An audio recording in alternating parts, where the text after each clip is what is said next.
Hey, my name's Kristian Schmidt. I'm with the break. Hey, good Hey, morning, Chris. Coleman. Morning. How are you? You got the best hair in the business. Oh, thank you. Appreciate it. Sure. How are you? Good. I'm well, thank you.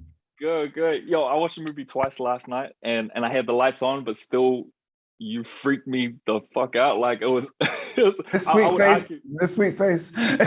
Yes, yo. I mean, I'm used to seeing you in very different roles, right? And I was like, yo, Coleman is like creepy. I would argue you're the scariest, character in this whole movie, right? Like for me.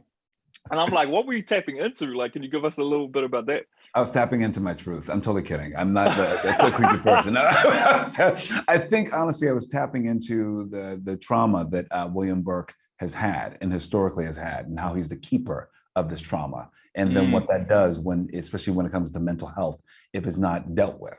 Here's someone who's been living with this trauma for years as a child, and now you find him as an adult, um, trying to have some sort of reckoning, for himself. mm, And so I go to those places that are dark I think are necessary to tell a story and humanize them as well. mm, So I just really whether it's I mean there wasn't how can I say a lack of things to draw on, especially during racial reckoning in America in many ways. We mm. shot this right before the pandemic and the beginning of the pandemic, and all the things that have been going on in our society. I had a lot to draw from. I can draw from, all the things that he has seen and he has recognized, whether it's the deaths of Philando Castile or Trayvon Martin, you name it, and how Mm. to take that in. And that's what I take in too, as an African American man living in America. It's like I do have the same trauma that I think that William Burke has witnessed. I know that I've witnessed, but I know that I've dealt with it in a healthier way. But this is what happens when it's not dealt with, I believe. Right. Yeah, no, I feel that. One thing that was it was disturbing but also funny at the same time, but not funny was when you put on your white voice to call the police. Okay, I'm glad you caught that. That's hilarious because of course, but also he knew what he knew what he was using. He knew that he was weaponizing. He was using a voice that weaponizes the police against a black man.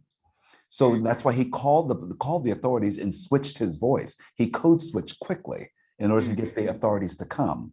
Oh, this thing is happening. There's someone down here. You know what I mean? So, which is very interesting. Yeah, it's wild. I'm glad Can you you give us a little bit another of that demonstration? voice. Yeah. No, because that part of the character has gone away. Yeah. It's now Well, Coleman just sitting here.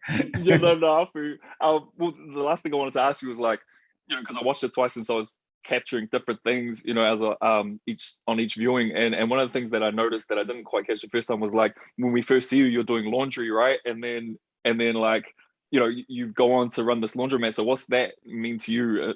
Well, now you're gonna have to watch it a third time because you'll notice when I'm walking, I'm carrying a bag.